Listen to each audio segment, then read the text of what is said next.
আপনারা ইতিমধ্যেই দেখেছেন সামাজিক যোগাযোগ মাধ্যমে পুলিশের একটি ভিডিও ভাইরাল হয়েছে, যেখানে দেখা যাচ্ছে আন্দোলনকারীদের উপর কোনো লাঠিচার্জ না করেই মিছিল ছত্রভঙ্গ করে দিচ্ছেন।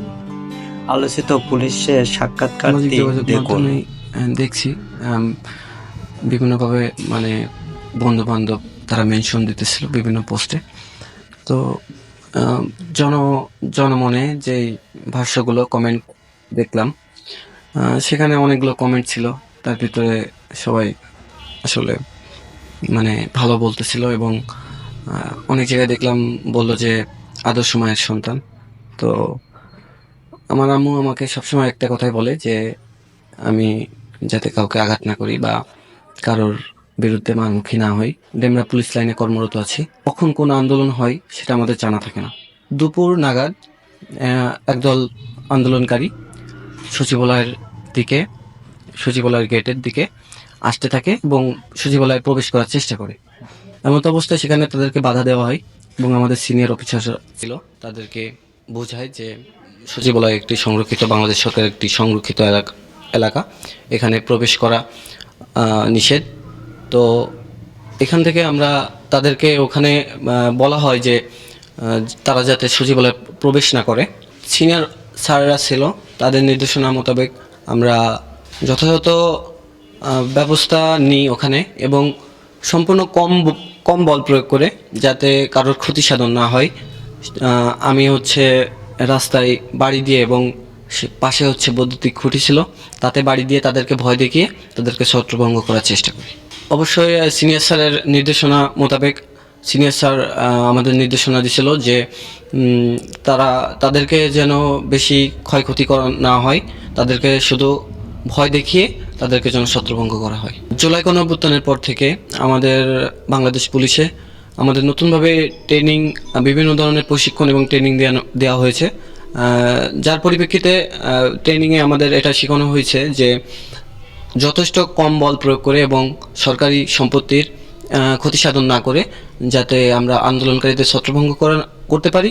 তারাও আমাদের ভাই, তাদেরকে আমরা বেশি বল প্রয়োগ করে বা তাদের গায়ে আঘাত না করে আমরা যদি জায়গা থেকে তাদেরকে ছত্রভঙ্গ করতে পারি, এটাই আমাদের জন্য অনেক পাওয়া। আমাদের বাংলাদেশ পুলিশ সবসময় চেইন অফ কমান্ডের উপরেই চলে। তো আমার সিনিয়র স্যাররা যেভাবে বলবে বা যেভাবে করবে সেভাবেই। আর এটা আমি নিজের জন্য করি নাই, এটা আমার প্রফেশন থেকে করছি এবং আমি আমার পুরো পুলিশ ডিপার্টমেন্টের জন্য করছি এবং আমার পোশাকটার জন্য করছি, যাতে আমার যে বাংলাদেশ পুলিশের যে ভাবমূর্তি সেটা যেন অক্ষুণ্ণ থাকে। আসলে জনমনে বাংলাদেশ পুলিশের যে ভাবমূর্তি সেটা আমি চাই সবসময় অক্ষুণ্ণ থাকুক। আর বাংলাদেশ পুলিশ সবসময় তাদের পাশে বন্ধুসুলভভাবেই কাজ করে যাক। আমি একজন বাংলাদেশ পুলিশের গর্বিত সৈনিক। আমিও চাই যে দেশের মানুষের জন্য আমি আমার দায়িত্ব পালন এবং কর্তব্য পালন করে যাব। বাংলাদেশ পুলিশ সবসময় আমরা চাই যাতে আমরা বাংলাদেশের জনগণের সাথে কাঁধে কাঁধ মিলিয়ে দেশকে নতুনভাবে গড়তে এবং দেশের আইন শৃঙ্খলা এবং জনগণের জানমাল নিরাপত্তার জন্য আমরা সবসময় জনগণের সাথে থেকে বন্ধুসুলভভাবে আমরা কাজ করতে চাই। আমি পিএম পূর্ব ডিভিশনের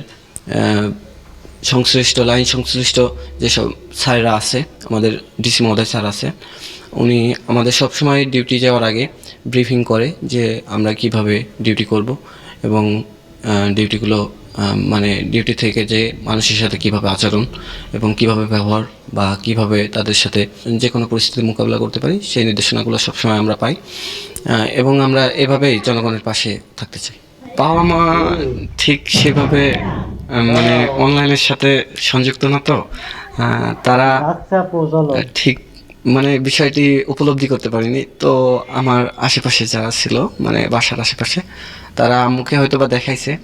তো আম্মু কল দেওয়ার পরে বলতেছে কেন মারামারি করতে গেলি। পাড়া প্রতিবেশী, স্বাস্থ্য ভাই এবং যারা আছে আশেপাশে সবাই আর কি কল দিছিল এবং সবাই বলছে যে হ্যাঁ, কাজটা ভালো করছো এবং ভবিষ্যতে যেন আরো ভালো কাজ করতে পারি সেরকম নির্দেশনায় আর কি সবাই দিতেছে।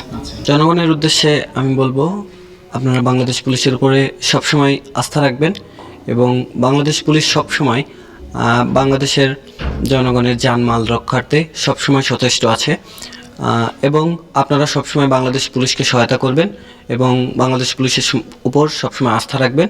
বাংলাদেশ পুলিশ সর্বক্ষণিক আপনাদের পাশে।